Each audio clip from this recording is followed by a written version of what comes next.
Сайн байцгаана уу эрхэм мөндөд үзэгчдээ мэдлэг подкаст та бүхэндээ энэ удаагийн дугаараар хүрч байна. Ингээд олон улсын эмэгтэйчүүдийн эрхийг хамгаалах өдрийг тохиолдуулан та бүхэндээ маш нэгэн хүндтэй эрхмийг уулзуулах гэж байна. За бидний амьдралд бол тэр болгон ил байнгын үргэлж ярьдаггүй. Энэ асуудал бол эмэгтэйчүүдийн оролцоо, эмэгтэйчүүдийн тэгш эрх, мөн дээрээс нь эмэгтэйчүүдийн үл анзаарагдах үл нүдэнд бидний байнгын амьдрал дээр тооцогддгоо, үнэлэгддгөө энэ сэдвийг ярих гэж байна. За дээрэс нь мөн гендрийн эрх тэгш байдал гэж яг юу вэ гэсэн маш олон сонирхолтой асуултуудыг та бүхэндээ ил болгож ярихаар маш хүндтэй зочныг урьдсан байна. За энэ бол хуульч, хөгжил судлаач, гендрийн шинжээч Батбаягийн Зол заяа оролцож байна. Манай Золоо оролцож байна. За баярлалаа. Урьсанд баярлалаа. Тэгээд төрс маань чухал өдөр те үзэл бодлоо илэрхийлэхийн талаар мэдээлэл өгөхдөө баяртай байна.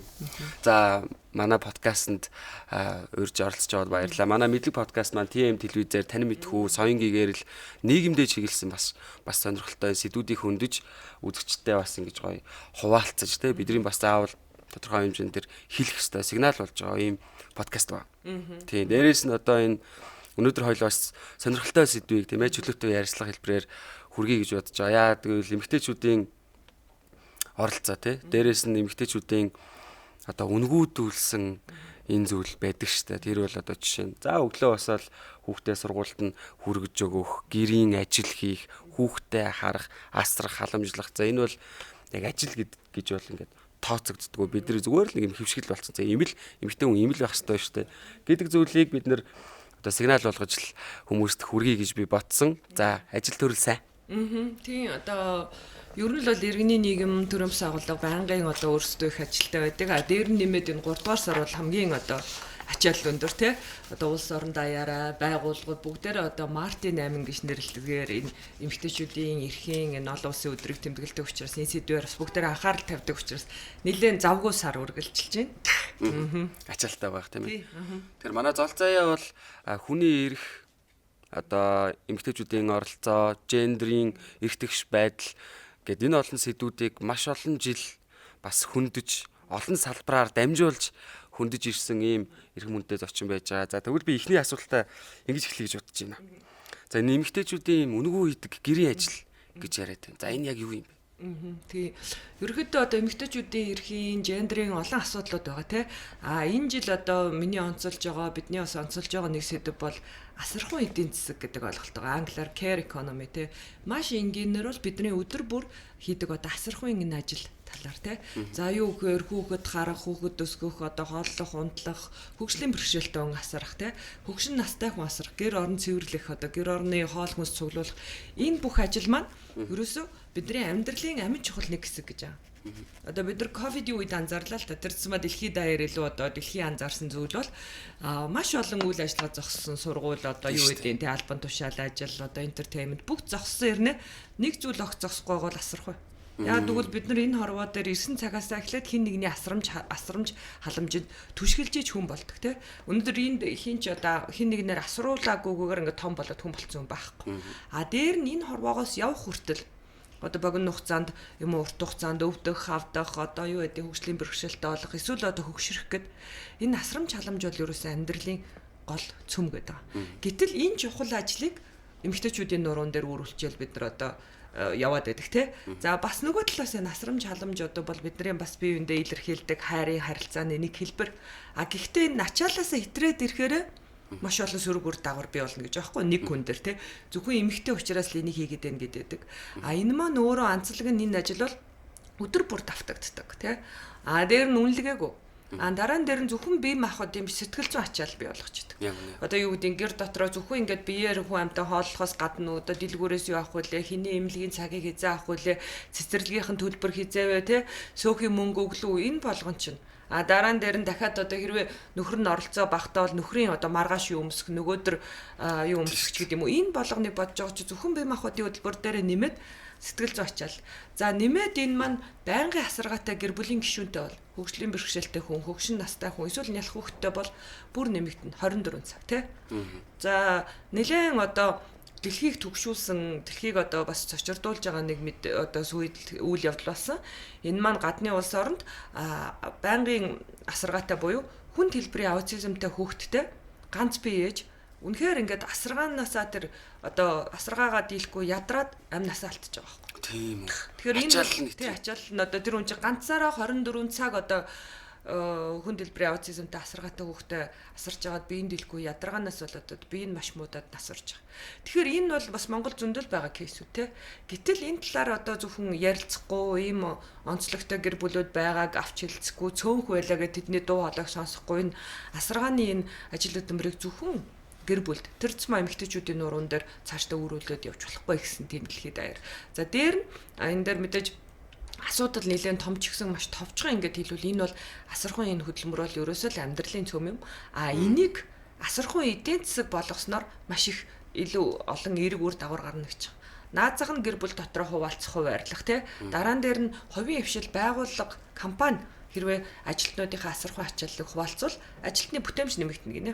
Хажуудаа магадгүй нэг өдөр өнжүүлэх төвтэй гэрээлээ те тэгвэл хүүхдээ цэцэрлэг хичээл дарсных нь сургууль дарсных нь дараа авчираад тэндээ одоо байж идэг бол одоо цэцэрлэг сургууль энэ төр чинь ажлаас өмнө тардаг шүү дээ те тэр үлдсэн цагт нь арай тайван ажиллаа хийж болох те эсвэл одоо юу гэдэг тэр хүнд уян хатан ажлын цаг санал болгодог бол энэ маань ажилтны бүтээмж за англиар well-being гэдэг сайхан байдал нэмэгдэнэ гинэ. Сэтгэл санааны.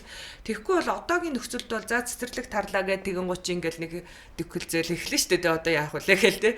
Тэгэхээр нөгөө хүн чинь ерөөс тэр асархан энэ ажил үүрэгчин бол хүнээс салгаж болохгүй учраас энэ зүйл маань өөрөө ажиллах тэр нөхцөлд бас ингээд тодорхой хэмжээгээр ачааллыг нэмж байгаа учраас хувийн хвшил жишээ дэмжих. Цаашдаа улс орон хэрвээ асархан энэ хөдөлмөрийг хуваарлж хуваалцаж эхлүүл жишээ нь ажлын байр шинээр бий болно гэж. Зохистой цалин хөлс үнэлгээтэй хүүхэд асрах үйлчлэгийн тухай хуулийг хэрэгжүүлэх ч юм уу те. Эсвэл одоо хөгжлийн бэрхшээлтэй хөгшин үнийг гэрээр асардаг үйлчилгээнүүдийг дэмждэг ч юм уу те. Төр өөрөө их албагүй энэ төрлийн бизнесүүдийг дэмжих те. Тэгээд эхлүүл ажлын байр бий болно. Дээр нь яг энэ хүнээ асраад өөр одоо ажил мэргэжилтэй олон эмэгтэйчүүд бас одоо эрэгтэйчүүд яг гараад ажлын байран дээр гараад одоо эдийн засаг төв нэмэр оруулах боломжтой. Тийм шүү дээ. Эмэгтэйчүүд гэсэн ажил эрхлээд. Тийм. Одоо сүүлийн үед статистикийн орон судалгаагаар ажиллах хүчний оролцоонд эмэгтэйчүүдийн тоо сүүлийн жилүүдэд буурч байгаа байхгүй. Тэгэхээр энэ маань тийм гол одоо статистикийн орон судалгааг харуулж жилээс жилд буурч байгаа. Энэ маань гол шалтгаан нь ерөөсөө нөгөө нэг асрах ажил маань. Хүүхдээ хүргэх, хүүхдээ зөөхтэй одоо эсвэл хөгш настай хүн асрах те. Энэ маань өөрөө эргээд Монголын одоо нийт эдийн засгийн бүтээмжээс эмэгтэйчүүд маань одоо алсарч ийн холдож ийн гэсэн үг. Дээр нь бидний эдийн засгийн өсөлт тодорхой хэмжээгээр саарч ийн гэсэн үг. Тэгэхээр хоёлаа бас нөгөө нэг үндэс язгуур гэдэг шиг те энэ хаанаас эхэлтэй одоо энэ эмэгтэй хүн л зөвхөн одоо гэрийн ажил хийх ёстой. Тэ? За эрэгтэй хүн бол одоо зөвхөн гэрийн ажил хийх ёсгүй те. За одоо бидний нөгөө нэг ингээл маш их кинон дээр гардаг, клипэн дээр гардаг эрэгтэй хүн ажиллаад харж ирээл ядраал зурагт үзэл гэл яг л нэг юм хөвшүүл ойлголт байдаг те. Тэр энэ хөвшүүл ойлголт өөрчлөгдөж байгаа юу? Хаанаас эхэлтэй? Одоо энэ илүү Монголд одоо жишээ нь байд юм уу? Соёлын ялгаа гарч ирээд энэ эсвэл төрийн бодлогын буруу байгаад энэ үүсэл гарал. Тий. Ерөнхийдөө одоо бидний түүхэн үйл явцаар зөвхөн Монгол гэхгүй ерөөсөө л хүн илүү түүхэн одоо хэдхэн жилийн өмнө хэдэн одоо бид нар чинь жирэмснээс хамгаалах хэрэгсэл гэдэг эмэгтэйчүүдэд хамгийн том эрхчлөлөө авчирсан зүйлийн нэг гэж байгаа юм. Өмнө нь бид нар бол бие физиологийн одоо тэр функцтэй удирдуулдаг. За жирэмсэн боллоо хүүхэд гаргалаа тий. Дараа нь дээр нь аж үйлдвэрлэл гэдэг бас олон эмэгтэйчүүд эрэгтэйчүүдэд тэгшэрхийн боломжийг ойртуулсан. Ягаад гэвэл өмнө нь илүү биеийн хүчний ажил илүү чухал байсан. Би одоо булчинтай бол газар ухдаг ч юм уу тий. Арай хүчтэй бол дайнд явдаг. Одоо бол тэр аж үйлдвэрлэл гэдэг юм хөгжсөөр байгаад оюу толгойн хамгийн том кран машиныг эмэгтэйчүүд унжуулж байна тий. Одоо нэг кранист эмэгтэй бас нэг хүн тий. Тэгэхээр тэр том машиныг эмэгтэйчүүд л. Тэгэхээр эн чинь өмнө нь бол бид нар яалтчгүй л бие физиологийн хүчинд одоо функцтэй тааруулж амьдарч ирсэн байна тий удирдуулж. Одоо бид нар хэрвээ эмээгөө өвөөгөө харуул айлын хэдэн хүүхдээ айлын хүүхдээ тий 8 хүүхдээ 13 хүүхдээ 10 хүүхдээ тий шүү дээ. Тэгэхээр тэр үед маань эмээ одоо буура эмээ маань өндөр эмээ маань амьдралынхаа хамгийн идэвхтэй үед дунджаар 10 хүүхд төрүүлнэ гэдэг чинь Тэр бүгдийг кэрлэн. Тэгэхээр ихэнх цагаа одоо гэрте байсан байх нь тий. Илүү одоо нийгмийн үйл ажиллагаанд оролцоод явах боломж бага байсан байх нь. Эмэгтэйчүүд илүү гэрте, эрэгтэйчүүд илээ нийгмийн үйл явцад оролцдог. Нийлээд аяндаа хийдэг, нийлээд ан гөрөө хийдэг, нийлээд газар шоргоо яадаг. Тэгэхээр тэр үед тогтсон нийгмийн хэв маяг маань өнөөдөр хүртэл байна тий. За тэгэнгუთ бид нар огт өөр нийгэмд ирсэн нэ. Энэ яагаад ийм амархан өөрчлөгдөхгүй гэхээр энд бас эрх мэдэл давуу тал англиар privilege power гэдэг үгнүүд байна тий. Энийг хүмүүс өөрчлөх бас сонирхол байхгүй л байгаа тий. Өглөө босоход амсаж угаацсан срооч чинь бэлэн тий, пижак чинь бэлэн, хүүхдүүд чинь хоолоо идсэн, таны цай бэлэн. Та гарахад бүх юм бэлэн. Орой орхид чинь хоол чинь бэлэн. Дөө хувцаж угаацсан тий. Та энэ бүхэнд санаа зовхгүй байгаа энэ юм бас өөрчлөе гэдэг тийм амархан биш. Энэ зүгээр маш энгийн гэрийн жишээн дэр тий. Дахиад дээр нь улс орны жишээн дэр таныг эрхтэй учраас таны чадвараас заримдаа нэг их шалтгаалгүйгээр эрхтэй учраас чи дарга нь болчих гэдэг ийм орчин нөхцөл боломж байгаа нөхцөлд энэ эрх мэдэл энэ давуу талаасаа салах бас тийм амархан биш. Нөгөө талаас бас эрхтэйчүүд магадгүй зарим эрхтэй энэ эмэгтэйчүүдийн юу даван туулж байгааг мэдэхгүй байж бол тий. Өөрөө энэ асархын одоо ачаал дүүргийг үрж үзээгүй. Анханасаа л ээж нь эмээ их чинь тийм л байсан. Тий эмэгтэй дүүн тэр зүйлийг хийчдэг байсан учраас тэр хүнд тэр зүйлийн дахин давтагддаг үнэлгээгүй хүнээс маш их энерги шаарддаг. Энэ болгоныг мэдэрдэггүй гэж бол. Тэгэхээр энэ зүйл тийм амархан тий одоо бүгдээрээ ингээд адилхан эрх чөлөөтэй болсон юм чи ингээд өөрчилчих гэхэд их хэцүү. Хүмүүс их дургуутсан тий. Ягаад Монгол хүмүүс чинь Монгол эмэгтэй чинь анханасаа ангидаг штэ ч гэдэг юм уу тий. Тэгэхээр энэ бас эрх мэдлийн ойлголт байна. Тэгшүүс байдлыг хамгаалах сонирхол байна.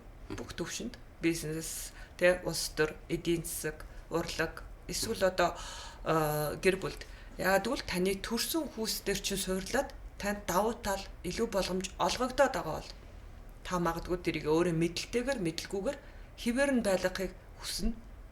Маш хүмүүс чинь өөрөө мэдлэлтэйгээр мэдлгүйгээр гэдэг нь хүмүүс өөрчлөлтөнд тийм дуртай биш. Та битэрийг ингээд сууж байхад одоо босоод сандлаа сойл гэвэл битэр ингээд дарааж нэг юм сайхан сууж ах чинь ингээд тий. Тэгэхээр бүр амьдралын чи хэв маягийг дасан зогссон юм чи өөрчлөн гэдэг тийм амархан биш учраас энэ процесс ингээд амаргүй л явна л да. Гэхдээ азар шинэ үе маань тий бас олон зүйлс өөрчлөгдөж байна, арай дээр болж байна.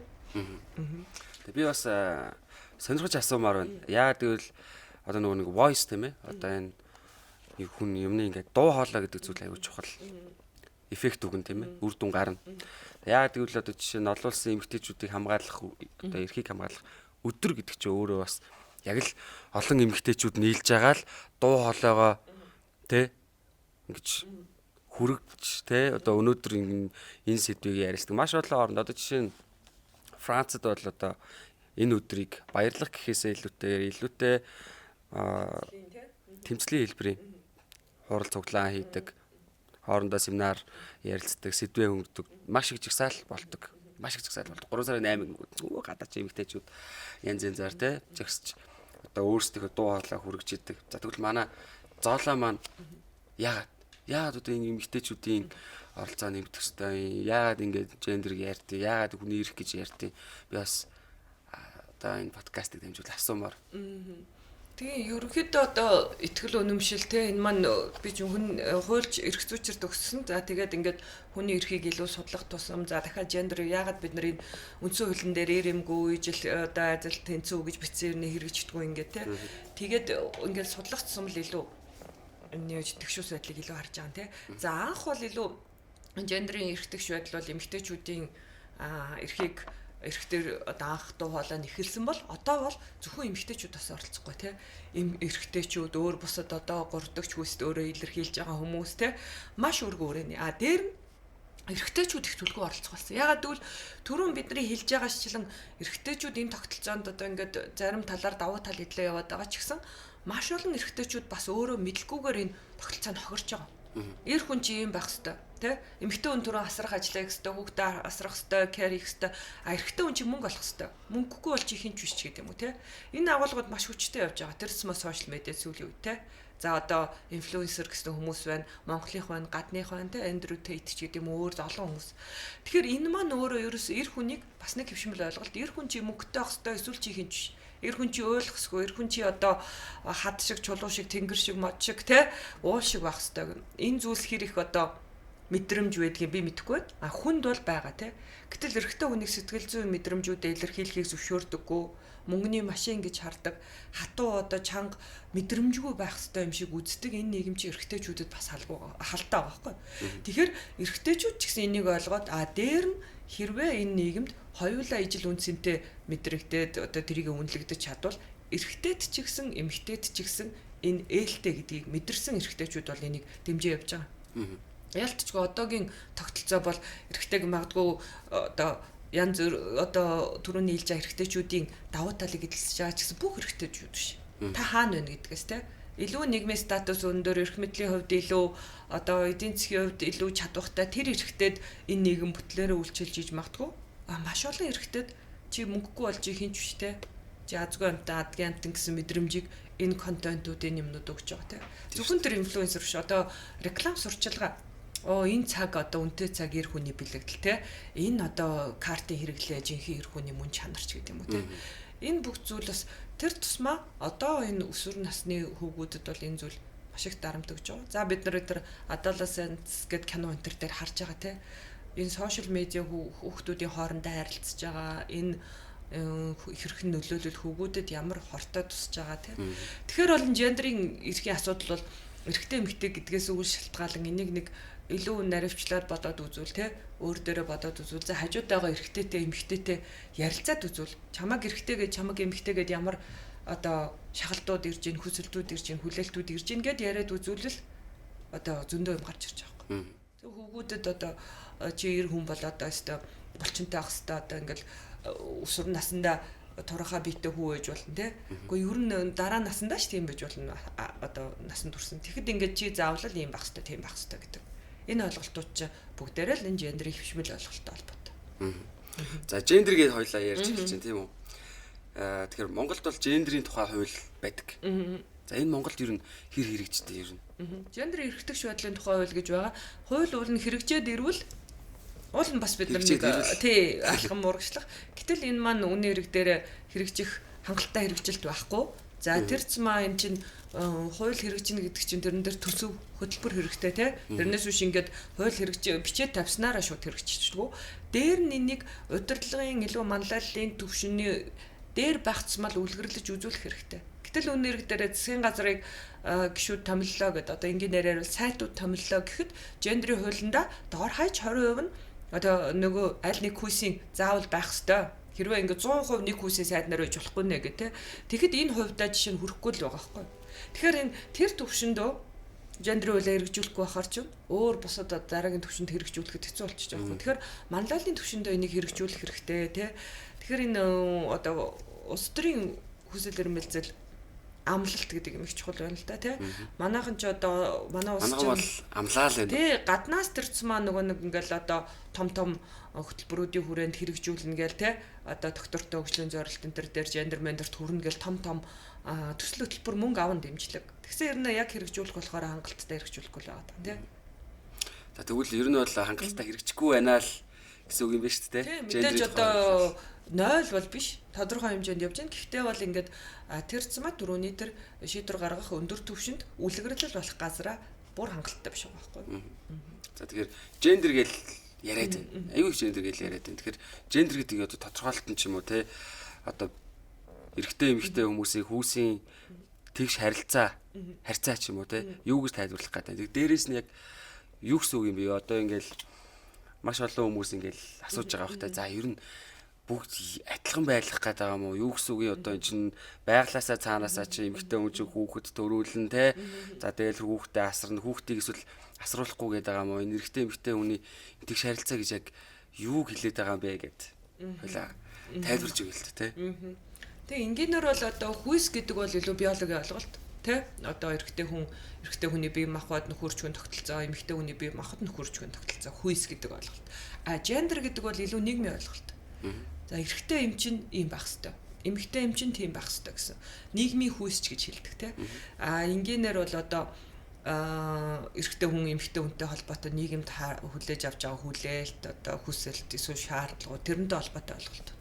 За тэгэнгუთ чинь ихэнх тохиолдолд бид нар эрэгтэй хүнийг ийм эмэгтэй хүн ийм гэдгийг маш цөөхөн хувь нь яг биологийн холбоотой зүйл үүдэг. Эмэгтэй хүн хүүхэд төрүүлдэг, хүүхдээ одоо хөхүүлдэг те. Тэгтээ живс болох бол заавал одоо эмэгтэй хүн хийх зүйл биш байгаа байхгүй тий. Асархуй бол тэр тусмаа чадвар гэнэ. Энийг олон ажиглалтууд баталсан байдаг. Жишээ нь ээж нь одоо тэр жирэмсэн эмэгтэй маш хүнд төрөөд хэвтрийн байдалд байсан бол аав нь асрах чадвар нь илүү хөгжсөн байх тий. Яг тэгвэл эн чинь бид нар ингээд төрөлхөөсөө живх солиод төрцөн бол биш. Живх солих, хүүхдээ хураалах, угаах, усанд оруулах энэ бүгд чинь чадвар. Эрэгтэйгээр хийлэхгүй байгаа гэвэл тэр чадвар нь хөгжихгүй шүү дээ. Хийлэхгүй байгаад нэг хийлгэж үзснээ ёстой эвд үгүй гэл те. Би ч гэсэн анх хүүхдээ хураалахад надад эвд үгүй санагдчихсан. Яана гэд ингээд нэг жижигхэн гулжганаад байгаа юм шиг те. Тэр чинь тэгэхээр энэ юу биологийн яг одоо бидний функц өгөгдөл вэ те. Юу гендрийн ойлголт вэ те. Хүүхэд төрүүлэх бол эмэгтэй хүний биологтой холбоотой. Харин эмэгтэй хүн удирдах чадахгүй сэтгэл хөдлөл ихтэй гэвэл энэ гендрийн ойлголт. Буюу бүр хөвшмөл ойлголт. Маш одоо уян зөөлөн сэтгэлтэй эрэгтэй хүн байна. Маш хатуу шийдэмгий эмэгтэй хүн байна. Тэгэхээр энэ нэг гендрийн хөвшмөл ойлголт болон хүүс биологийн юм холиод ирэхээр л бидний шийдвэрт их одоо буюу инженер байс гэдэг өөрөөсгөл хандлага. Энэ сууж байгаа чи битэрийг ананд эрэхтэй юм чинь одоо их шийдэмгий байлгүй ч гэдэг тий. Шийдвэр гаргахтай их мундаг байлгүй. Зоолоо эмхтэй юм чинь одоо хоол ихтэй сайн байлгүй ч гэдэг. Ингээд хандаад ирэхээр энэ маань байс буюу өөрөөсгөл хандлага болгоод гендер хөвшмөл ойлголт маань энэ маань зөвхөн хувь хүний төвшөнд биш нийгэмдэр гараад энэ маань одоо хүмүүсийг удирдах эхэлдэг энэ хандлагууд. Шийдвэр гаргахдаа улс төр түн сонголт хийхдээ компани дотор багийн ахлагчаа сонгохтой юм уу те. Энэ маань л өөрөө ингээд эргээд гендрийн хөвшмөл ойлголт, гендрийн тэгш бус байдал те. Тэгээ энэ зүйлийг ингээд түрүү хэлсэн эрх мэдлийн тэгш бус байдалтай бас уялдаад. Зөвхөн одоо энэ хүүсээс гадна тэр хүний орлого ямар юм, боловсрал ямар юм, дахиад дээр нь арьс өнгө ямар юм. Энэ болгоноос шалтгаалаад энэ гендрийн тэгш бус байдал чинь тэр хүмүүсийг тэгш бус үзэж байгаа. Хичнээн ч ингээд одоо юу гэдэг үн цөөлөн дээрээ ирэмгүй бүхэн ижилхэн шүү хаан төрсэн газар те. Гэтэл бодит байдал дээр энэ тэгш бус байдлаас болоод Улаанбаатарын хаан төрсэн, Монгол улсын хаан төрсэн чи ямар хэлээр ярьдیں۔ Тэ?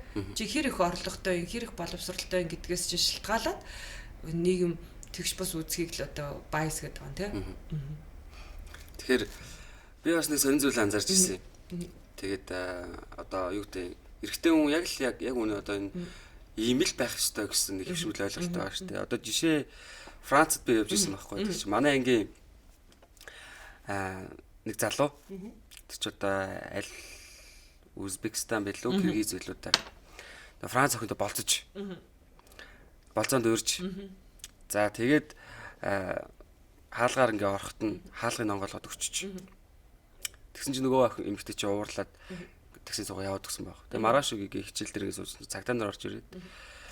Тэгээд нөгөө манай ангийн залуу бас мэдүүлэг аваа. Бид нар чи бүр санаалаа. Яац ийцэн бол гэл те. Тэр чинь тэгсэн чинь юу болсон гэсэн чинь эмэгтэй хүнийг доромжилсан. Би яасан гэсэн чинь эмэгтэй хүнийг хаалгах ч онгойлгож чатгааргүй хэмжээний одоо юу гэдэг тийм сол дорой байна гэж үтсэн. Тийм учраас цагтаад өгсөн таалагдаа үү те. Тэгэхээр одоо ингээ нөгөө нэг маш олон хүмүүс ч гэсэн асууж иж магадгүй. За одоо эрэгтэйгээр л байна үз, эмэгтэйгээр л байна үз. Одоо юм хитрхийх юм болчих үү дээ, тэ? Одоо чинь феминизм гэж маш хүмүүс ингээ ярьж ирдэг. Тэгэхээр юм хитрхээр ийм болчих үү дээ гэдэг. Францад одоо ийм болтлоо. Чинь хөгжсөн бай. Би зөвхөн нөгөө талаас л асуух гал байна л да, тэ? Тэгэхээр одоо энийг одоо юу гэж харах вэ? Нэгдүгээрт бол тэр тухайн хүний л онцгой кейс юм шиг байна, тэ? Одоо олон хүн тэгнэ гэж бодохгүй байна. Онцгой кейс үеж болно те. Үзэл бодол дотор ч гэсэн феминистүүд гэдэг феминизм гэхээр одоо нэгэн адилхан хүмүүс биш. Тэ? Социалистууд, капиталистууд бүгдээрээ өөр шүү дээ, тэ? Нэг хүн өөрийгөө либертар хүн гэж хэлээд одоо тэр дотор ч экстрим хүн байна, тэ? Тэр хүн бусад бүх хүнийг төлөөлөхгүй байхгүй. Тэр нэг хүн одоо тийм онцгой кейс болсон байна л гэсэн. Дээр нь бид нар улс орон болгон одоо феминизмс гэдэг байгаа нь феминизм ч дотроо бас олон янз. Эдийн засгийн хувьд өөр байр суурь те. За одоо дахиад дээр нь юу гэдэг үзэл санаа, шашин бүр одоо бидний хэлдгээр муслим улс орнууд ч гэсэн феминист юм ихтэй байгаа. Тэгтээ алчуураа зүүдэг одоо те. Тэгэхээр эн чинь шашин шүтлэг, итгэл үнэмшил, соёл эдийн засаг маш олон зүйлээрээ дотроо бас олон янз байгаа байхгүй. Заавал феминизм гэхээр тэр ингээ буркаг үзий яддаг байх албагүй. Хүн болгон өөрийн байр суурьтай. А дээр нь Монголд байгаа одоо феминист гэдэг гингууд одоо нэг өөр хүнийг авчирал тэр хүн өөрийгөө феминист гэж хэлсний төлөө надтай одоо хүмүүс асуудаг энгийнээр тэгсэн гэдэг. Би бол тэр хүний өмнөөс байр суурь илэрхийлэхгүй те. Бид ямар нэгэн одоо ижил заавал юм байх албагүй. А бидний одоо жишээ нь Women for Change өөрчлөлтийн төлөө эмэгтэйчүүд жишээ нь одоо бидний хувьд бол тэр одоо бид Монголд гендерийн тэгшэрхийн төлөөх тэмцэл бол бүр наан л явж байгаа. Бид нар бүр ижил equal pay гэдэг одоо ижил цалингийн тэр төвшөнд очиж дуурах хүртэл бүр уулын зүй ясны. Гэтэл бид нар наан зүгээр л гендерт суурилсан хүчирхийлэл эсрэг дуурч байгаа юм. Битгий зодооч битгий нүдээч эмэгтэйчүүд амь үргэдэд нь шүү дээ. Өнөөдөр хүчингийн иргэн кейс ямар вэ те. Тэгэхээр энэ наад захын амьд явах хэрэгцээндээ л дуурах төвшөнд бид нар байж байна. Тэгээ бид нар асархуу эдийн засаг ярихаар юм цоо шинэм ярьлаа юм шиг тий. Баг хүүхнүүд гэрийн ажлыг хийхэд л мөнгө авах гэж байгаа мүү гэх тий. Тэгээд эqual тий одоо юу ан тэгээд дээр нь жишээ нь ажлын байран дээрх бэлгийн дарамтыг ярихад л бас олон хүн баг тэр өөрөө тэгсэн биш үү ч гэдэг юм уу тий. Тэгэхээр энэ манайх бол энэ дээр бол тийм одоо айхтар урд яваагүй. Дээр нь бас одоо хүмүүс харьцуулдаг. Африк тэр эмэгтэй одоо зодуулж ийн гэд бас амар одоо хойно агуулс оронтой ч харьцуулах хэрэг. Дунд нь явж ийн гэхдээ бид нар эдийн засгийн үзүүлэлт улс орны хөгжлөө харуул бид нар илүү урд явж болох байсан байна. Бид нар бол хангалттай бас одоо гендерийн акцууд хийж болох боломжтой байсан боловч бас тэгэх хүсэл алга хүмүүст. За дээр нь одоо тодорхой шалтгаануудаар шалтгуудаар энэ гендерийн акцуудыг нураах бас сонирхол байна. Одоо жишээ нь тодорхой нэг одоо гишүүний жишээг авч одоо юу гэдэг квотыг унгаах гэдэг ч юм уу те. Энэ нь цаана эргээд одоо 28 онд сонгуульд оролцох байгаа. Тэрэн дээр нь эмэгтэйчүүд эрэгтэйчүүд одоо аль аль нь гендерийн квот нь аль нэг хүсэн заавал 40% байна гэдгийг одоо унгаахын төлөө явж ш те. Буюу цаана нэг эрэгтэй би дараагийнх дээр сонгогдож чадах уугүй юу гэсэн айц дээр суурилсан ийм унгаах шалтгаанууд ч байна. Тэгэхээр бол энэ бид нар бол наад захын л одоо эрхийнхаа тухай ярьж ийн л да тий. Тухайн кейс бол биднээс нэлээд хол байх нь шүү дээ. Яа амар гоё. Би яг өмнөх асуултыг яагаад тэгж тавьсан бэ гэхээр маш олон хүмүүс одоо феминизм гэж яг юу вэ гэж их асуудаг байхгүй. Тэгээ би заавал феминизм байх ёстой ч юм уу гэсэн одоо эрэгтэй найзууд байна. Би тэгж хэлдэг байхгүй. Үгүй байх ёстой. Энд чинь хүн гэдэг өөрийнхөө төлөө stand хийж дуурж үзэл бодлоо илэрхийлэхгүй бол өөр хинч бидний төлөө дуурахгүй эмэгтэй хүмүүс тэр тусмаа манай Монгол улсад чинь бас нөгөө уламжлалын дагуу те эмэгтэй хүн чинь ийм л байдаг гэсэн энэ яг энэ ойлголтыг эмэгтэйчүүд өөрсдөө ингэж дуурж иж одоо манай зоолоо те ингэж хүний эрхийг ярьж иж гендерийг ярьж иж ингэж protection гэдэг зүйл аюул чухал. Тийм учраас энэ гендер гэдэг ойлголт гэдэг зүйл тийм ээ. Энэ ойлголтуудыг л бид нар айлуулах түгээж явах хэрэгтэй. Юм багтахгүйгээр те. Тэнгүүд чинь заалаа одоо чинь энэ Women for Change гэдэг эмэгтэйчүүдийн одоо энэ төлөөх оролцоо. За энэ талаар бидэртэй хуваалцаач те. Яагаад ихлүүлв юу хийдэг байгууллага вэ те. Эмэгтэйчүүдийн оролцоо тэр тундаа яагаад чухал те. Тий. Манайх ч яг анх Young Women for Change гэдэг анх байгуулагдчихсан 2010. Тэгээд өөртөө залуу биш болоод өөрчлөлтийн төлөв залуу эмэгтэйчүүд байсан. Өөрчлөлтийн төлөв эмэгтэйчүүд болоод яг хошигноод залуу биш болоод гэж байгаа боловч өргөө утгаараа бол анх залуу эмэгтэйчүүд байгуулад одоо бол ерөөсөө насны хувьд олон янз, улс төрийн үзэл бодлын хувьд олон янз тий оюутнаас ахуулаад бодлого боловсруулагч гэдэг төрөл бүрийн хөгжлийн бэрхшээлтэй ганц бие жалдарт одоо ихч гэдэг юм уу төрөл бүрийн эмэгтэйчүүд ороод ирэнгүүт зөвхөн залуу эмэгтэйчүүд гэдэгт хариалагдах болчихж байгаа байхгүй. Тэгэхээр өөрчлөлтийн төлөөх эмэгтэйчүүд гэдэг одоо юм төрөмс агуулгаа тэгээд ерөнхийдөө бол бид нар маш олон хөтөлбөр төсөл хэрэгжүүлнэ өөрсдөө санаачлан тий тэгээд эмэгтэйчүүд эрэгтэйчүүдийн тэр тусмаа залуучуудын утга учиртай одоо энэ ардчилсан нийгэмний утга учиртай оролцоог тий ардчилсан нийгэм гэдэг чинь уул нь бидний зорж байгаа нөх хүмүүнлэг иргэний ардчилсан нийгэм гэдэг үн цөлөн дээр бичсэн. Тэрэнд яг үр шимээ адилхан хүртэж чадж гэнэ үү? Яг үр шимээ дуу хоолой маань адилхан хүрч чадж гэнэ үү? Тий. Тэгэхээр энэний төлөө л явж байгаа байгууллага. За тэгээд аль болох нэгэ сонирхолтойгоор хийхтэй одоо хурал цуглаанаас гадна өөр ямар бүтээлч юмнууд хийж болох вэ тий. Тэгээд манай хамгийн анхны одоо бидний санаачлага болохоор 2010 онд 10 сард нь байгуулагдчихад 2011 оны 3 сард Америкийн нэлээд тийм одоо онцгой нэртэй жүжигийг тавьж байсан. Тэгээ Vagina Monologues буюу өтрээний хүүрнэл гэ монголоор орчуулсан тий. Тэр бидний хувьд хамгийн анхны тий төсөл одоо санаачлага байсан өөртөө хөрөнгө осгоод тэгээд 3 жил тэрийгэ хийгээд босгосон хөрөнгөөрөө тэр чинь олон улсын кампани нэг хэсэг болдог байхгүй. Тэгээ босгосон хөрөнгөөрөө хүчирхийлэл эсрэг үндэсний төвд хамгаалах байрны аюулгүй байдлыг хангах систем тэгээд машин энтер одоо авахд ханд өргөжчихсэн. Тэгэхээр энэ жүжиг маань өөрөө нэлээд тийм бидний өтрөө ингээд олон янзын эмэгтэйчүүдийн өтрөө ярьдаг байсан бол юу ярих байсан бэ гэж байгаа байхгүй тий. Хэлэх юм зөндөө байгаа байхгүй тий.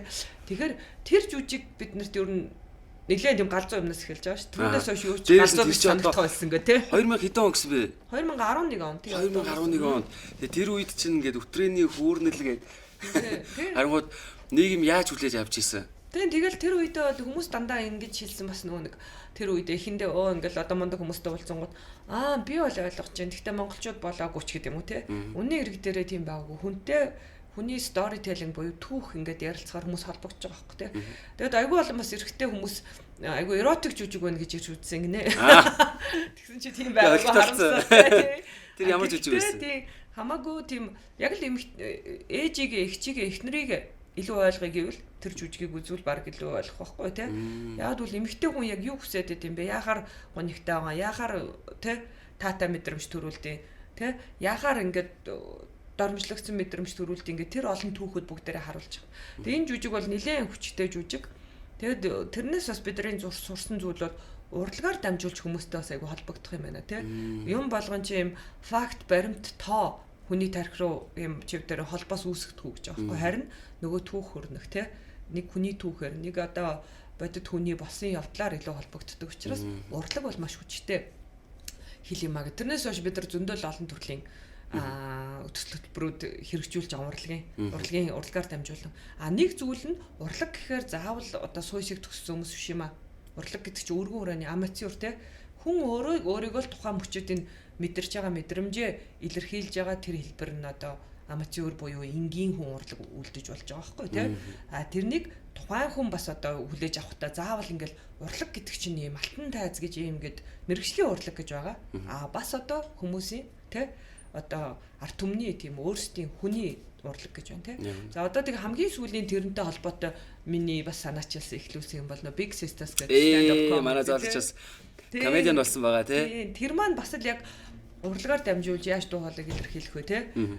Бас л нэг stand up орчин үеийн урлагийн нэг хэлбэр шүү те. Яг үнэ. Тийм. Тэгээ манай уламжил ташин шогийнхан бол та нар бол өстой урлаг биш гэж тэгжил байдаг юм байна те. Тэгээд одоо бас тэр хүмүүс ярьж заавал ингээл те. Заавал ингээл энэ урлаг мөн биш гэж хэлүүлэхтэй биш. Зүгээр л нэг хүн микрофон бариад үзэл бодлоо л илэрхийлж байгаа хэлбэр.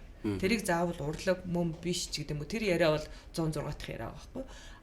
Харин нэг хүн микрофон аваад юу хэлэх гээд байгаа нь илүү одоо чухал яваад байна тий. Тэгэхээр тэрийг болчихсон. Тий. Тэгээд зүгээр товчхоноор яагаад ихлүүлсэн гэхээр ер нь stand up-д нэлээд их найзууд байдаг гэсэн таньдаг хүмүүс тий. За тэгээд би чи Австралид яг ковидын үед сурч байсан. Ковидын өмнө дараа нь яг дундуур нь сурж байгаа тий. Тэгтээ юу яасан? Stand up гэдэг. Юу ягаал тэгээд нэг удаа comedy club явахгүй Австралид. Тэгээд ингээд нэг зүйл тэгээд ингээд хошигнолч бас айгу контекстчул буюу тухайн орны соёл, тухайн соёлыг мэдэхгүй бол бас яг 100% ингээд холбогдохгүй. Дээр нь тухайн тэр зүйлийг давж ижил мэдрээгүй болохоос холбогдох нь хол. Тэгээд ингээд би анзаарсан чинь тэнд айгүй олон төрлийн хүмүүс байсан байхгүй. Эрэгтэй, эмэгтэй, хөгжлийн бэрхшээлтэй, өндөр, нам одоо өргөн, турхаа бүгдийг ханзаа. Тэгсэн чи би ингээд эргээд Монголын комедиг тэр үед бодоход 90% давмгаалсан эрэгтэй хүмүүс. Тийм шүү дээ. За насны хувьд ерөнхийдөө ижил те. За бараг л ингээл би хаагийн хувьд ерөнхийдөө юм өндөр залуучууд те. За дараан дээр нь ганцхан л баг хоёрхан эмэгтэй байгаа. Тэр хоёр эмэгтэйг ерөөсөө би гадаад байдлаар нь ямар их сошиал орчинд дээрлэгч जैन одоо ямар айхтар дайрч давталж байна те. Тэгээд би бодоодгүй нэрээ яагаад энэ тэгээд тэгсээр нэ маш их залуучуудыг хүч авч байгаа салбар байгаа байхгүй. Яагаад энд эмэгтэйчүүдийн дуу хоолой байхгүй байна те. Олдож болтгүй, орж болтгүй. Эмэгтэйчүүд. Тэгээд ингээд тэр үед бас stand up-ийн талаар найзтайгаа ярилцаад тэр stand up хийдэг найзтайгаа. Тэгэхээр нэг 3 ном уншсан. За stand up comedy гэж яа тийм ингээд. Нөгөө чинь намайг шоолол чи яас их ном унших ерөөсөө нэг ном уншаад байх хэрэггүй. эрүүл үзэгч муу комедиан гэж байхгүй эрүүл үзэгчл гэж байгаа гэдэг.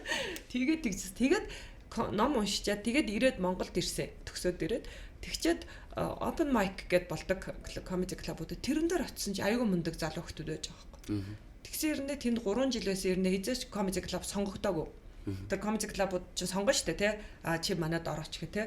Тэсэн тэгээгүй эмэгтэйчүүдээс тэд нар санал тавиад Big Sisters-ыг байгуулсан.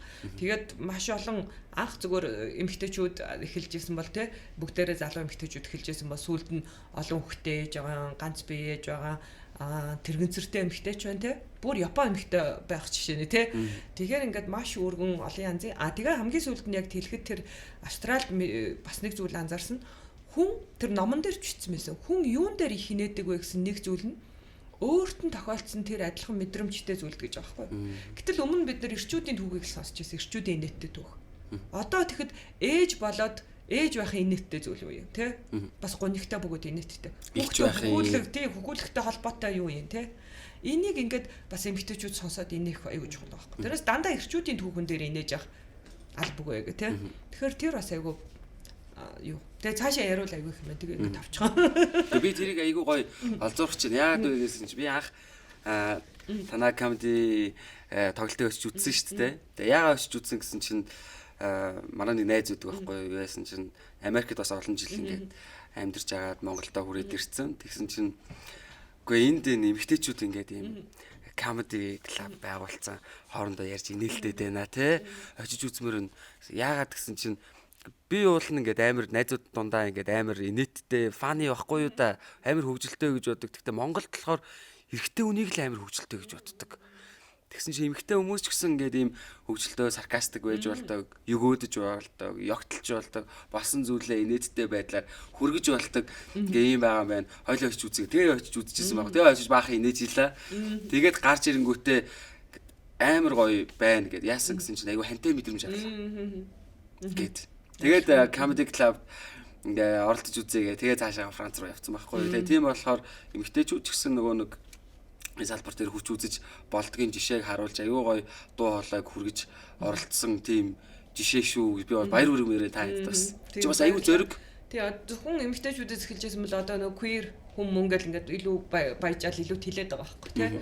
Өмнө нь бол ерөөсөө илүү эрэгтэйчүүд хамгаалсан залуу тий. Магадгүй боловсролын хувьд илүү боломжтой байсан. Ер нь privileged тий англи хэл мэддэг нэг тийм цөөн залуучуудын орон зай байсан бол одоо хамаагүй юм олон янз болж эхэлж байна. Бид нар харахад нөгөө хоёр comedy club ч гэсэн ингээд хараагүй залуу хөгжлийн бэрхшээлтэй залуу өндөр орж ирж байгаа байхгүй. Энэ маань тодорхой хэмжээгээр бүгдээрээ ингээд бид нар олон янзд байдал илэрхийлэгдэж ирж байгааг хэлбэр байна. Яг үнэ хүртээмж юу те. Тэгээ дээрээс нь чинь зориг байхгүй бас. Яг үндэ одоо ингэж гарч ирээд үзэл бодлоо нээлттэйгээр гэл эхэндээ гарч ирэхэд тэгэл тэр комментүүд зарим нь би ингээл уншихаар те манайхан нэрэ гэхдээ тэрийг чинь ингээд тэмцлийн нэг хэлбэр гэх юм уу да те зориг шүү. Тэгээд энэ комеди хийж байгаа эмгтээчүүдтэй те үнэхээр баяр хүргэе гэж би бол алга тасчин. Дээрээс нь өөрсдийнхөө төлөө бусдын төлөө ч тэр ингэж гарч ирж байна. Одоо тэр зүнгээл тэрийг тэнийг юм ярьж байгаа гэж бодож байвал би үзэгчтэй хандаад очиж үзээрэй гэж хэлмээр нь. Тий, очиж үзээрэй. Тэгээ тэнд ямар сэдв хүндүүд нь юу яриад байна те. Зүгээр л нэг юм тастаа тавьсан бичлэгээс нь ч юм уу эсвэл зүгээр эмэгтэй хүн тийм инээдтэй юм ярьж ин гэдгээс нь тэгж өнгөцсөн битээ хандараа очиж үзэж байгаа л хүн аюу их зүйл ойлгон тэнцэнээс чинь ямар мессеж өгөөд байна гэдэг те. Тэг сонирхолтой тэг Big Sisters-ыг ирж үзээрэй гэх те. Тийм шүү дээ. За тэгэхээр хоёулаа энэ юун дээр consent одоо энэ зөвшөөрөл гэдэг энэ ойлголт Монголд ер нь хэрэг байдаг вэ те. Эмэгтэй хүн гингүүд л за одоо тэр заримдаа одоо хэрэгсэл гэж авч үздэг ч юм уу эсвэл эмэгтэй хүн одоо нэг хүний биед хамаагүй гар хүрэх тэрс нөө яг дүнгэж түрүүн та хүндлөө тийм ээ. Монгол улсад эмэгтэйчүүдийн одоо эмэгтэй гэдгээр нь далимдуулж гэдэг юм уу тийм ээ. Одоо энэ бэлгийн хүчрхийлэл ажлын байранд бэлгийн дарамт гэдэг юм уу хүний бие зөвшөөрлгүй хүрэх гэдэг ч юм уу тийм мөрөнд гаранд нь энэ талаар юу гэж боддог вэ? Тий. Ерөнхийдөө энэ зөвшөөрөл гэдэг ойлголт бол маш чухал ойлголт бөгөөд манайд одоо юм бид нар бараг шинэ юм шиг дахиад ярьж байна тий. Энэ бол ингээд зөвхөн ингээд насан турш хүмүүсийн тухай биш байгаа. Бүр анхнаасаа л хүүхдээ бид нар бусад орны одоо хөгжингөө орнуудын боловсролыг харуул цэцэрлэгээс нь л миний хаана хурж болохгүй, хэн хурж болохгүй гэдгээ бүгдээр тодорхой очдөг. Тэ? Миний гэр бүлийн дотны хүмүүс одоо хурж болно, тэрнээс биш одоо миний биед одоо ингээ хин хамаагүй хурж болохгүй, тэ? Бүр энгийнээр ингээ хүүхдэд тайлбарлахад тэрэнд ингээ онл тайлбарлахгүй шүү дээ хүүхдэд, тэ? Энэ ингээ тойрог дотор бол гадны хүн ерөөсөө орохгүй гэж stranger танихгүй хүн орохгүй. Найз чинь энэ дотор ингээд энэ тойрог дотор тий. За чиний гэр бүлийн дотны хүн чиний бие төрж бодно. Тэрнээс биш ингээл одоо бид нар юу гэдэг чи юм би одоо ингээд заавал цагаан сараар нэг хүнд ингээд заавал үнсүүлэх гээл те заавал үнсүүл энэ бол одоогийн хүүхдүүд бол үгүй гэж хэлж ийн гэдэг чинь багасаа консент сурж байгаа. Гэтэл том хүн хэлж ийна чи инг гэдэг маань өөрөө эргээд ирээдүйд амьдрал дээр том хүн гэдэг ойлголт олон янз гэж бол те. Дарга нэм чинь магадгүй чиний асуудлыг дүнг шийддэг эсвэл багш юм чинь те. Тэгээд тархинд нь бид нар за энэ том хүн гэдэг ойлголт бид нар магадгүй ирээдүйд хүсээгүй зүйлээ зөвшөөрөх эсвэл тухайн мөчөд аргагүй байдалд орох. Тэгэхээр анхнаасаа л энэ миний бие, миний хувийн орон зай энэнд миний зөвшөөрлгүйгээр хин ч алдахсгүй гэдгийг хүүхэд байхаас нь л эрэгтэй ч эмэгтэй ч хүүхдэд. Эрэгтэй хүн ч гэсэн тийм алга. Хувийн орон зайн ойлголтыг тэгээд дээр нь эмэгтэйчүүдийн одоо юу гэдэг хөвшмөл ойлголтын нэг хэсэг нөө одоо энэ бэлгийн одоо сүүлийн үед бас их ярьж байна л да. Бэлгийн шудрах хэсгээд intimate justice гэх тэ бэлгийн шудрах хэсэг. Энд эмэгтэй хүнийг бэлгийн одоо энэ амьдралд нөх одоо гол дүр биш хин нэгэнд ашиглуулдаг гэж харж байгаа энэ өнцгөөсөө шалтгаалал тэр хөвшмөл хандлагаасаа шалтгаалаад эмэгтэй хүнийг ингээд чимээгүй байж байгаа нь зөвшөөрч байгаа гэсэн үг ч гэдэг юм уу те. А эмэгтэй хүн тэрийг ингээ ил тод би зарим одоо хүсэж байгаа гэдгээ илэрхийлэх гэхээр одоо их дуртай байж гэдэг юм уу те. Энэ хөвшмөл ойлголт эргээд бидний хоорондоо тов тодорхой оновчтой харилцах цаад болж байгаа. Тэгэхээр анхнаас нь л хүсэж байгаа зүйлийг хүсэж байгаагаа хэлэх нь буруу биш. Хүсэхгүй байгаа зүйлийг хүсэхгүй байгаа хэлэх нь буруу биш. Тэгэхгүй бол эмэгтэй хүн бэлгийн амьдралын хувьд одоо идэвхтэй би даасан оролцож болохгүй гэдэг хандлага маань би хүсэж байгаа нөхцөлдөө хүсэж байгааг хэлж чадахгүй. Тэгээд ингээд байнга л нэг юм ойлгомжгүй байх хэрэгтэй юм шиг. Энэ маань эргээд консентийг бүдгэрүүлээд зөвшөөрлийг бүдгэрүүлж байгаа те. Эрэгтэй хүнийг ч гэсэн анханасаа хин нэгнээс асуух те.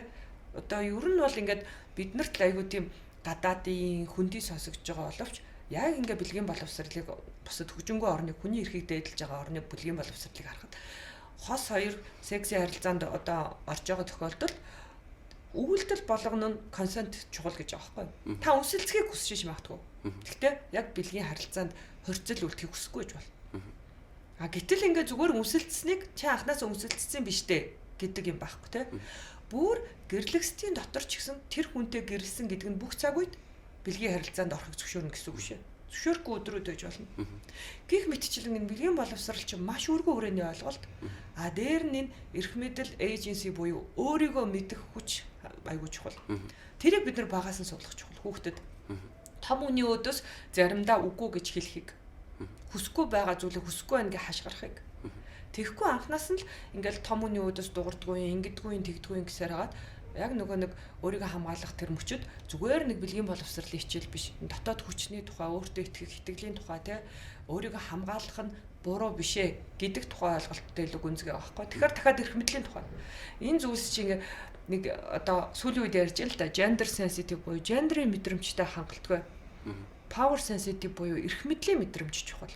За. Тэгээ эрх мэдлийг унших. Зүгээр нэг эрхтэй эмэгтэйгээс илүү энэ тахим дотор байгаа хэн хамгийн ил эрх мэдлээс гадна энэ даргана гэдгээс гадна өөр ямар эрх мэдлүүд байна? Эрхтэй болохоор илүү павертай байгаад байна уу? Арай настай болохоор илүү байгаад байна уу, те? Арай хөрөнгөтэй болохоор байгаад байна уу? Тэрийг уншиж сурах, тэрнийг ингээ мэдэрч сурах айгуу чухал байгаа байхгүй. Тэгэхгүй зүгээр ингээд тэгшэрхийн тухай ойлголтыг зүгээр ингээд чи тэгшэрхтэй бай гэхээр байчих тийм амархан биш байх нь шүү, те?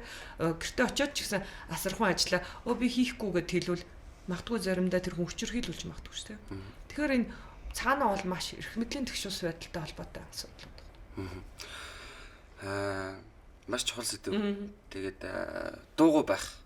Би энэ яг сэдвийг үргэлжлүүлээд энэ дээр бас нэг өөрөөс чинь нэг асуух гэдэг юм л та. Яг өнөөдөр баярын өдөр болж байхад тийм ээ иймэрхүү сэдв яриад гэж битээ буруугаар ойлгоорой. Энэ бол одоо бид нар нөгөө хүндөхстэй сэдв учраас хүндэж байгаа. За энэ бол хүчрхийллийн тухай би бас хүндэж ярмаар байна. Яа гэвэл эмэгтэй хүн дуугаа байснараа хохирж байгаа тохиолдлууд маш их байна. За тэр тусмаа сүүлийн жилүүдэд өмнө нь ч байсан баг. Гэхдээ яг хуу илүү их олон нийтэд нээлттэй ил болж байгаа энэ сэдв бас юм тохиолдлууд гарч байгаа. Тэр нь бас одоо ингээд олон нийтэд бас сошиал орч гэдэг юм уу тийм ээ. Ингэж байж байгаа. Тэр бол хүчрхийлэл эмэгтэй хүн одоо ингээд хүчрхийлэлд өртөөд дуугаа өнгөрдөг тохиолдлууд маш их байна гэнэ л дээ. Ер нь тэр судалгаа гарч байна. Тэгээд 10 эмэгтэй 8 нь хүчрхийлүүлчихэд дуугаа байдаг гинэ. Тийм. Тэгээд би ингээ ярихад яагаад эмэгтэй хүн дуугаа байгаад. Дуугаа байх ёстой юм уу? Хинт хаана яаж хандах ёстой вэ те? Тэгээд энэ асуултан дээр яг би нэг найзуудаасаа бид ингээ ярьжсэн чинь Монголд ингэдэг гинэ. Нөгөө хүний нэр хүнд гэдэг шиг бид нэг яг энэ хөвшмөл ойлголтыг аюу засаж ярихгүй бол за би очиод хүчндүүлсэн эмэгтэй би очиод цагтаа дээр очиод ингээ хэлэн. За цагтаа ингээд аав ээжийн дуудана, гэр ихний дуудана. За ингээл тэр чинь мэддэгдэх нь шүү дээ. Иргэн тойрондоо. Тэнгүүд би хүчндүүлсэн эмэгтэй гэдгээ олон нийтэд найз нөхөд хамаатан сайдаа олон хүмүүст бусад хүмүүст мэддэгдэхийг хүсдэггүй учраас тий дээрээс нь тэр хүмүүс нь дараа нь хоорондоо хавж ярьдаг ч юм уу, шоолдог ч юм уу. Иймэрхүү зүйлээс зайлс хийгээд мэддэггүй ингэнэ цагтаад ч юм уу хэлэх ёстой хүнд нь хэлдэггүй ингэнэ. Тэр дуугаа байх ёстой юу? Эсвэл одоо хэлэх ёстой хүнд нь хэлэх ёстой юу? Эмэгтэйчүүдийн хүчрхийллийг яах ёстой юм бэ? Энэ их олон зүйлтэй холбоотой л доо тийм амархан биш те. Хохирогчийг буруутгах хандлага гэж нийгэмд аяар байна те. Чи яагаад тэнд байсан? Юу өмссөн байсан? Яагаад тэнд очсон те? Яагаад тэр хүнтэй дуурсан? Яагаад дагаад явсан ч гэдэг юм те. Яагаад өөрөө бүгдсэн гэж юм. Тэгэхээр хохирогчийг буруутгах болгонд хүчрхийлэгч ялж байдаг. Тэ хүчрхийлэгч улам л хүчээ аваад чи яриад явал та би чамайг яахыг харъя те. Дээр нь эргээд нийгэмд хохирогчийг буруутгадаг учраас тэр хүн ерөөсөө тэр мөчтөө эргэлзэж байгаа. Дараа нь дээр нь тэр хүн бас шоконд орно тухайн мөчөд. Шоконд орно. Би махбодын сэтгэл санааны те юу болоод өнгөрөх те. Дээр нь бүх харилцаа тийм шууд ойлгомжтой байдаггүй. Ягаад гэвэл хүчингийн гэмт хэргийн дийлэнх олон хүн таньдаг хүн байдаг. Яг гудамжинд явж байгаа танихгүй хүнээр гудамж нэг хүчндүүлэх тохиолдол. Тийм одоо харахгүй гудамжаар ч юм уу эмэгтэйчүүд ихэнхдээ явахгүй. Айн орой үдштэй гэж хүн байхгүй гудамжаар явахгүй. Аль болох хүнтэй газараа. Тэгэхээр 80-аас 90% таньдаг хүн байгаа. Тэр таньдаг хүнтэй та харилцаа чинь маш ийм ойлгомжгүй. Заримдаа та тэр хүнийг найзаа гэж итгэж ийсэн, магадгүй та тэр хүнд татагдж ийсэн. Гэтэл таныг эргөө хүчнэж байгаа бол тэр өөрөө бас ингээд тэр мөчтөд ойлгомжгүй байж болно. Тэгэхээр эргээд энэ зүйл чинь маш их олон комплекс асуудал. За дараа нь бас энэ чинь харилцааны буцаад тэр нэр хүнд хамт олон тэр зүйл нь эргээд буруутгах учраас айцтай тий. Тэгэхээр бид нар энгийн жишээгээр бодъё л доо. Би уцаа алдсан бол бичиж байгаа Facebook дээр. Би уцаа алдчихлаа өстө хулгай чинь гар марн татаасаач гэдэг юм уу тий. Би хүчндүүлсэн бол тэгж чадахгүй л гэсэн. Энэ нь ерөөсөө би энэ гэмтэргийн хохирогч болсноороо би өөрөө шейм буюу чүрт орох ёстой гэсэн нэг би ойлголт. Эсвэргээрээ харин Францад сая том жишээ боллоо. Жизел гэдэг эмэгтэй байж тээ. Нөхөр нь одоо тэр эмэгтэйг мансууруулсан үед нь өөр эрэгтэйчүүдийг авчирч хүчндүүлсэн том хэргийн шүүх хурал боллоо шүү. Тэр эмэгтэй гол зүйл нь ичхүүр над дээр биш хүчирхийлэгчдэр байх хэрэгтэй гэж хэлсэн. Ичхүүр хохирогчдэр байх биосгүй. Одоогийн нийгэм бол ичхүүр хохирогчдэр байгаа байхгүй тээ. Тийм учраас чимээгүй л байгаад байна. Хэрвээ энэ зүйл ингээ байгаад байвал бид нар ингээд яг одоо сүүлд Азийн хөгжлийн банкны одоо судалгаа байсан. Эрэгтэйчүүдийн хүчирхийлэлтэй хүчирхийлүүлж эрэгтэйчүүдтэй холбоотой тий. Тэр судалгаан дээр харвал манайд бол одоо юу гэдэг залуу наснда хин нэг одоо өөр эмэгтэйг хүсээгүй багт нь бэлгийн харилцаанд орсон тохиолдол маш өндөр байгаа байхгүй. Тэгэхээр хүчингийн гэмтэрэг өндөр хөвтэй байна л гэсэн. Хэрвээ энэ зүйл үргэлжлээд байвал зөвхөн өнөөдөр энэ надад тохиолдох тухай биш. Биднэрт ирээдүйд бидний охин дээр тохиолдно. Охин чи чимээгүй танд хэлэхгүй. Тэгээ энэ шархан насан туршид айрлахгүй. Хэлхээс айн хэрвээ тийм нийгмийг хүсэхгүй байгаа бол одоо энийг дуурдаг болох хэвээр хохирогчийг буруутгадаг байх хэвээр. Ичхүүр нь хохирогчдэр хүчирхийлэгчдэр байх хэвээр. Тэгэхээр нийгмийн том хандлага өөрчлөх хэвээр. Тэгэхээр одоо наазах нь зөндөл юмнууд яаж л та наазах нь мөрдөн байцаалт нь одоо мэдүүлэг авахта ээлтэй те одоо тухайн ганцаарнгийн төр орчинд те тэрнээс биш ингээл одоо бүх ингээд давхар ингээл аргагүй байр савны хангамжаас олоод өөр мөрдөн байцаагчид энэ төр хамт сууж идэг өөр хохирогчид ингээд хамт сууж идэг тийм орчинд авч болохгүй гэдэг. За энэ хууль эрх зүйн орчинд өөрчлөлтүүд хийж болно. Энгийн та юу одоо та юу хийж болох вэ гэхээр хин нэгэн танд ийм кейс хэлвэл хамгийн түрүүнд та дэмжиж за тэгвэл цагдаад очиж мэдэгдээл гэх. Яг түр хүчирхийллийн охирогчийн хамгийн түрүүнд хэлсэн хүнний хандлага их нөлөөлнө гэж аахгүй. Би дуугаа явах уу эсвэл одоо би цаашаа явах уу гэдэг те. Тэгэхээр та тэр хүнийг энэ зөвхөн одоо хүчингийн гэмт тэрэг гэр бүлийн хүчирхийлэл ажлын байрны бэлгийн дарга хин нэгэн танд ингээд итгээд хэлж байгаа бол та энэ зүйлийн шудраг асыг болоход туслах хэрэгтэй. Тэрнээс биш наа чи өөрөө тэгсэн юм шүү ч гэдэг юм уу те наадах чи яриад нэмэр болохгүй ч гэдэг юм уу те ингэвч мата хүчирхийлэгчийг ялуулж ин тэр хүн цаашдаа яваад хүчирхийлэл одоо цагтаад өгөөд бүтэхгүй гэдэг ч юм тийм багсгүй одоо тийм хандлага өгж болохгүй байна. Хамгийн ихний хүн гэж бол гэж тийм хамгийн ихний хүн тэр хүний шийдвэр гаргахад тэр шоконд орсон мөчөд цаашаа энийг шударгасыг олох уугүй юу гэдэгт нөлөөлөх нь шүү. Яг үнэ.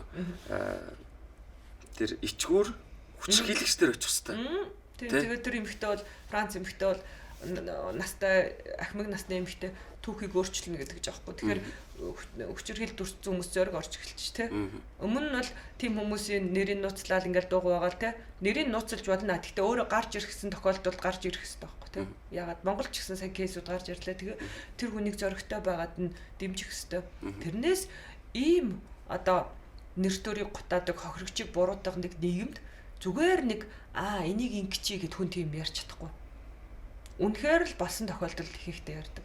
Тэрнээс зүгээр л нэг энэ хүний нэр хүндийг гутаа гэсэндээ нэг эмэгтэй би хүчиндүүлсэн гэж ярих тийм амархан биш манай нийгэм. Тэгэхээр одоо хүмүүс тэгдэг ингээ гараад ирэхээр энэ нэг хүнийг ингэх чинь үгүй. Яг бодит байдал дээр хүчингийн гэмтэргийн хүчирхийллийн хохирогч байгаа дуугарна гэдэг бол маш их зориг цай арц ажил. Яг үнэ.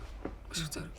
Тэгвэл эмэгтэй өнөөдөр бас энэ олон улсын эмэгтэйчүүдийн эрхийг хамгаалах өдөр болж байгаатай холбогдуулан эмэгтэй хүн тийм ээ өөрийнхөө дуу хоолой болон тэр тусмаа одоо яг хоёлаа ихэнд ярьцлага ихэнд ярьсан сэдвийг буцаага дахиад нэг авчиръя гэж бодож байна. Тэр нь юу вэ гэхээр эмэгтэйчүүдийн нэг өнгөддөг гэрийн ажил тий одоо энэ ажлыг хэрхэн одоо тэрийг үнцэнтэй болгох хэрхэн одоо энэ дээр мөдөглөхийн тулд ерөөдөө юу хийх хэрэгтэй вэ?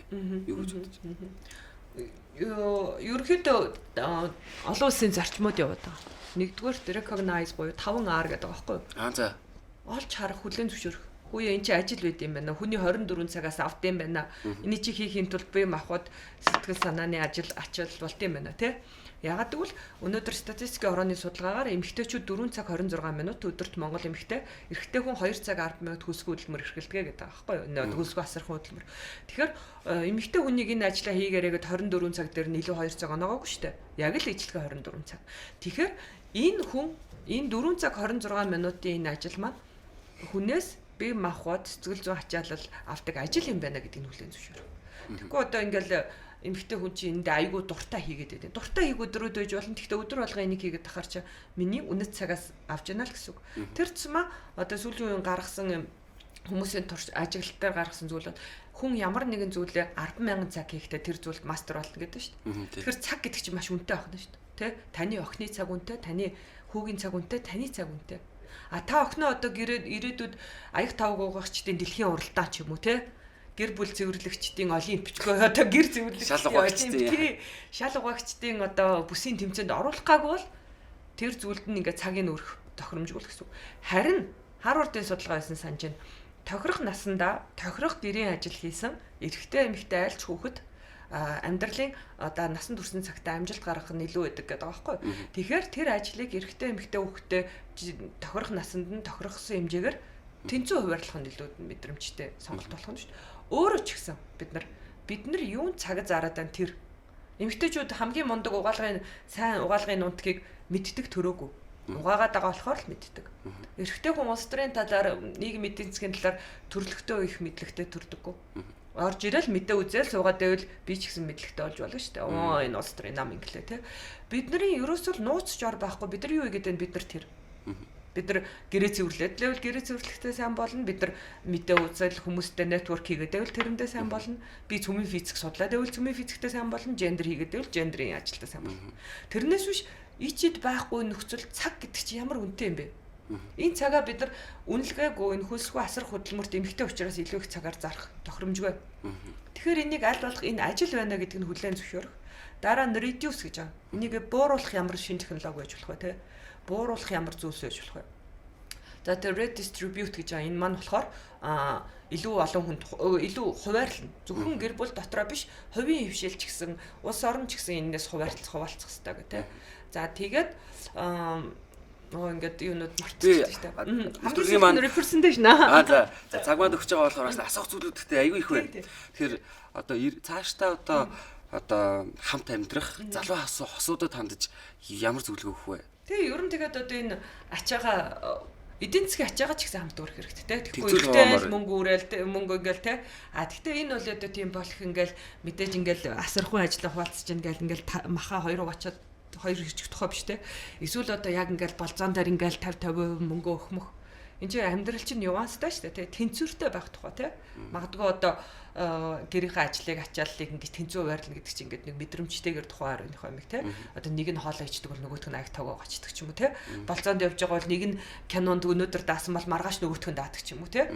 Тэрнээс биш ингээл нэг тийм модон юм бол биш шүү дээ те. Юм гэдэг чинь би ч гэсэн гэр бүлдээ очиод өнөөдөр очиод ингээл юм байхгүй. Тэнцвэртэй. Магадгүй амьдралын зарим жилүүдтэй та илүү гэртэй байгаад нөгөө хүн нь илүү гадуур байж болно те. Тэг үедээ эрэгтэй нь одоо мөн эмэгтэй тухайн хүн эдийн засгаа илүү өрөөд нөгөөдг нь ар гэрээ илүү өрч болно. Тэрнээс биш ингэж одоо адилхан хоёулаа ажилдаг байж ич орой гэртээ ирээд эхнэр нь бүх асархан ажлаа хийгээд байгаа жишээ бол маш түгээмэл байгаа байхгүй. Тэрнээс биш одоо гэртээ байгаа хүн нь хийх бас өөр те. Тэгэхээр энэ мэдрэмжийн тухай тэгээд ерөөсөө л гендерийн мэдрэмж ачаалал тэнцүү хуваарснаар тэр хосын аз жаргалтай байдал нэмэгдэнэ гэж. Well being сэтгэл зүй. Тэгэхгүй бол одоо нэг нь ингээл ачааллыг үүрээлээвэл үнэхээр ааш хөдлөн, үглэн, уурлан бүхэл юм болно. Үнэхээр одоо тий үглэхээс өөр арга байхгүй үстэй тий. Тэгэхээр тэгээ та ямар юм хүсэж дээ тэрийгэ бодох хэрэгтэй. Ямар харилцаа хүсэж дээ тий. Тэстэ гоё л. Тэгээ одоо нөхөр нь орж ирээд зургт үзэж чаа эхнэр нь хоолоо хийгээд гэрээс өрлөөд хүүхдээ ячаад тэрний дараа хосын ажилд хин ядарсан байх уу тий. Таатай биш үү тий. Тэгэхээр зүгээр энгийнээр л тэр ачааллыг тэнцүү хуваарлуул хин хин наад жаргалтай л байна гэдэг байгаа шүү тий. Тэнцвэртэй болон мэдрэмжтэй байхыг биднээс шаардж байна тийм ээ. Тийм байна. За өнөөдөр тэгээ ингээ баярын өдөр болж байгаа. Тэгээд оролцсонд маш их баярлалаа. Ирж ярилцсанд тэгээд хоёлаа олон улсын эмэгтэйчүүд эрхийг хамгаалах өдөр болж байгаатай тохиолдол гоё мэдчилгээ өргөх тийм ээ. Тэшүүл.